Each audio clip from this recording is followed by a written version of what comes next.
Hai, apa kabar? Pada kesempatan kali ini kita akan belajar tentang transformasi, yakni materi pada kelas 9 SMP. Nah, transformasi, apa sih transformasi itu? Transformasi merupakan perpindahan posisi ya, atau perubahan posisi dari suatu posisi awal ke posisi yang lain. Misalkan ada titik P ya, itu adalah titik X, Y, maka transformasi itu adalah berpindah dari titik X, Y menjadi P sama dengan X aksen, Y aksen. Nah, ini adalah transformasi. Jadi dia berpindah tempat ya, dari satu titik ke titik yang lain. Nah, transformasi sendiri itu ada 4 jenis. Jadi ada 4 jenis transformasi. Yang pertama adalah pencerminan atau disebut dengan refleksi ya. Ada namanya refleksi atau pencerminan. Nah, kalau pencerminan ini kan di SD kita sudah pernah mendapatkan ya. Kemudian ada namanya translasi atau pergeseran. Jadi ada refleksi, kemudian translasi atau yang disebut dengan pergeseran ya. Kemudian ada lagi namanya rotasi ya. Kalau rotasi itu berarti perputaran ya. Nah, yang terakhir ada namanya dilatasi ya. Dilatasi itu adalah perkalian. Nah, di video pertama ini kita akan membahas 2 hal saja nanti ya, yakni tentang refleksi dan translasi atau pencerminan dan pergeseran. Baik, kita akan coba tentang pencerminan dulu ya. Jadi apa sih pencerminan itu? Jadi kita memanfaatkan sifat-sifat yang ada pada cermin data. Nah, berarti apa? Refleksi. Nah, refleksi itu misalkan saya mempunyai sebuah titik ya. Misalkan gini, ini adalah koordinat kartesius ya. Misalkan ini saya mempunyai titik di sini ya. Kemudian akan kita cerminkan ke sumbu apa ini? Akan kita cerminkan dulu ya, misalnya ke sumbu X ya, ke sumbu X atau ke sumbu Y ya. Jadinya ini kita akan cerminkan. Jadi ini ada titiknya, misalnya titiknya di sini. Kita akan cerminkan ke sini, berarti pencerminan itu kan nah seperti ini, jaraknya sama ya. Atau misalnya ini kita cerminkan ke sini, berarti menjadi bagaimana? Menjadi di sini ya, ini negatif 2. Nah, berarti ini ke sumbu X, kalau yang ini ke sumbu Y. Nah, ada beberapa rumus tentang pencerminan atau refleksi ini yang harus kalian pahami. Misalkan ada sebuah titik ya, seperti tadi, seperti yang saya jelaskan tadi. Misalkan dalam sebuah diagram kartesius ya, ada sebuah titik, misalnya kita akan mencerminkan titik itu misalnya pada sumbu X. Jadi ini ada pencerminan terhadap, maksudnya ini refleksi terhadap ya. Kemudian maka hasilnya nanti adalah, ini adalah titik hasil ya. Yang sininya adalah bayangan ya, bayangan. Jadi misalkan kita akan cerminkan terhadap sumbu X. Jadi yang ke sini ya, berarti hasilnya nanti adalah X, min Y. Berarti Y-nya yang jadi negatif karena ke arah bawah. Seperti tadi, misalkan ini titiknya di sini ya. Titiknya misalnya ini adalah 2,1. Kita akan cerminkan dia ke sumbu X ya. Berarti kan ke sini. Nah, ini nanti ketika kita cerminkan ke sumbu X kan berarti ke bawah ya. Nah, hasilnya menjadi bagi apa? X, min Y, berarti 2, min 1. Ini adalah hasil pencerminan ketika dia dicerminkan ke sumbu X. Jaraknya sama ya, jadi jarak ini ke sini dengan ini ke sini adalah sama. Jadi bercermin pada sumbu X, maksudnya seperti itu ya. Kemudian dengan sumbu Y.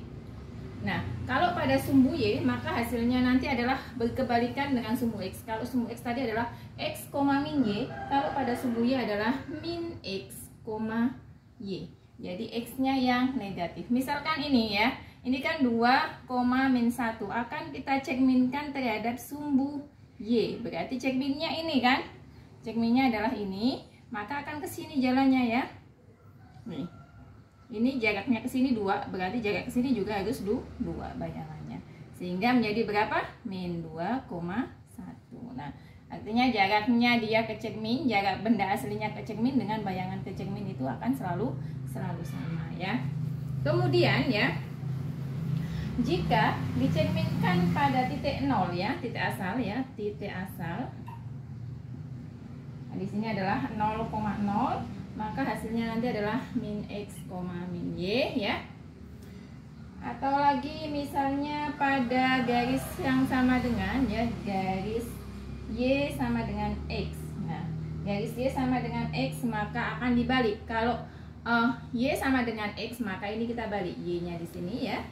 Kemudian X-nya di belakang. Misalnya ada titik berapa? Ada titik, misalnya ada titik P 2,3, kita cerminkan di garis Y sama dengan X, maka hasilnya P aksinya nanti adalah berubah 3,2.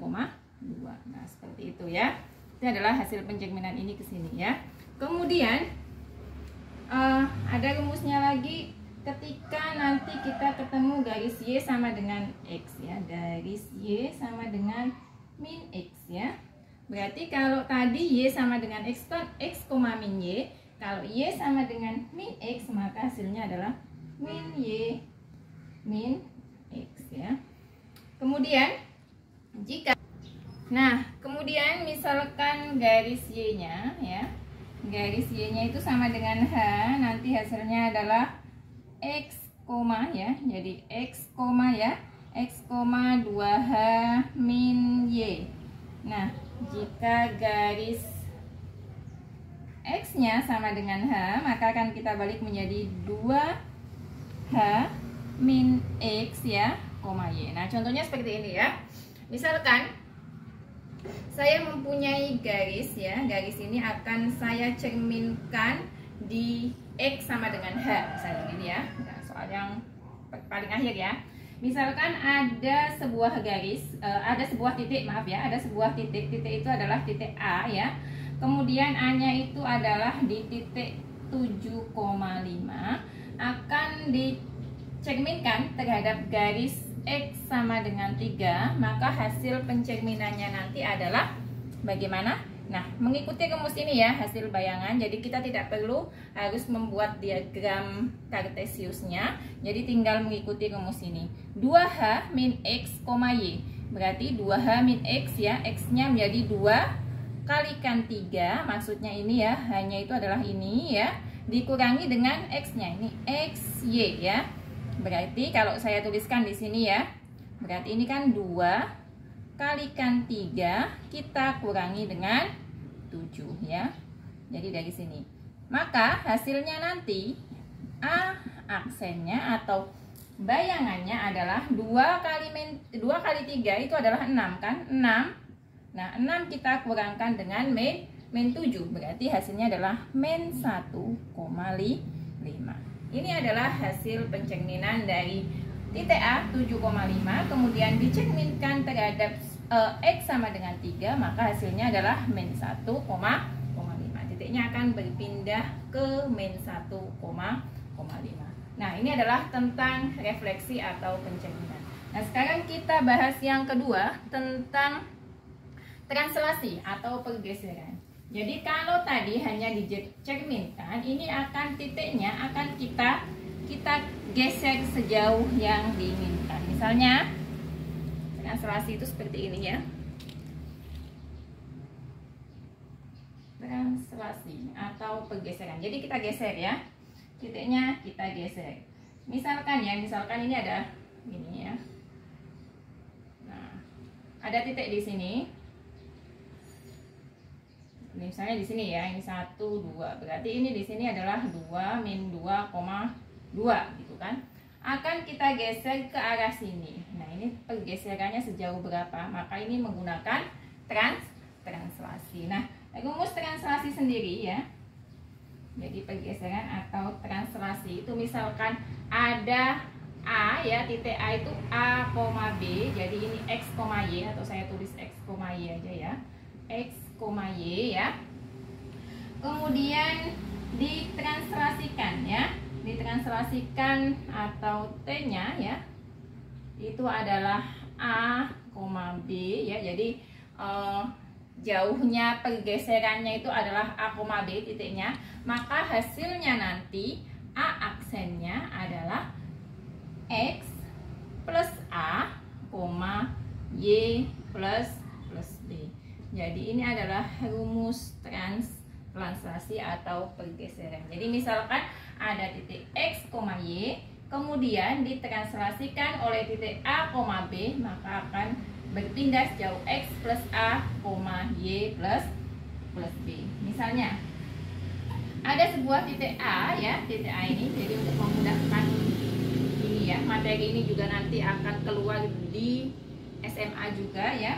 Misalkan ada titik A 7, -6, kemudian translasinya itu adalah min 2,4. Nah, berapakah A aksennya, atau maka koordinat titik A-nya adalah A aksennya ya, atau bayangannya berapa? Tadi kita ikutin rumus yang ada di atas.